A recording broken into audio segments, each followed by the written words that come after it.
Hello, I'm Jamie Black with the Nature-Based Leadership, and I just wanted to share our minutes because, as you can see behind me, the minutes were taken on the wall in my living room from the meeting we hosted on January 28th. The goal of this meeting was to figure out where the gaps were when it came to adventure education, adventure opportunities for children and families. I don't even know where to start, so I'm just going to start by acknowledging the different stakeholders that were brought to our attention. I don't know if these are all of the stakeholders, but I would say that they're the strongest ones that have popped up so far. So youth advocates, specialized organizations, children, of course, parents and elders, care providers, direct and indirect. And we had a whole pool of people that joined us to manifest this creation in these minutes. So I just want to acknowledge them for taking the time to move forward in the interest of fostering a deeper connection for children with nature.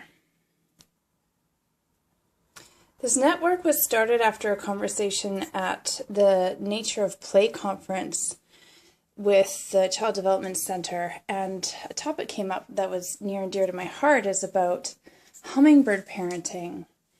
And does helicopter parenting come from a fear of judgment? What is this culture of lawsuit where children or even parents kind of feel the freedom or potential to threaten people with taking them to court if things aren't done properly? So it's definitely, living in a place of fear sometimes, and where might that go? And I personally have been doing my research on this style of an approach that I like to call hummingbird guiding.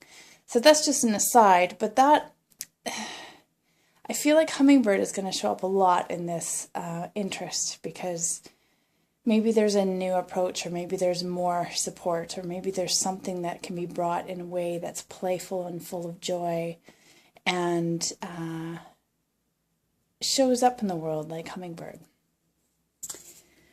So after many different conversations that were sort of guided by different individuals, there was one aspect that came up about a disconnect. There's a tension in our culture regarding the safety of participants in nature-based activities. And I don't really know where this tension comes from, but we know what's happening with the parents, the teachers, administrators, any of those stakeholders.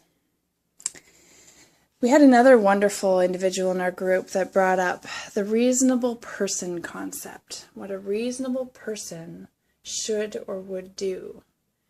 And how do we generate the clarity about this? So once we understand the duty of care, the informed consent, the risk management, is then the environment, is it then ready, and is it safe, or is the perception of risk clear enough that we could still have the adventures that we want to have? So I want to bring you over here because there's another wonderful individual who was very interested in generating this need of a national organization that can help make risk management clear. Change in constitution, change in thinking. There's a gap in the bridge with nature.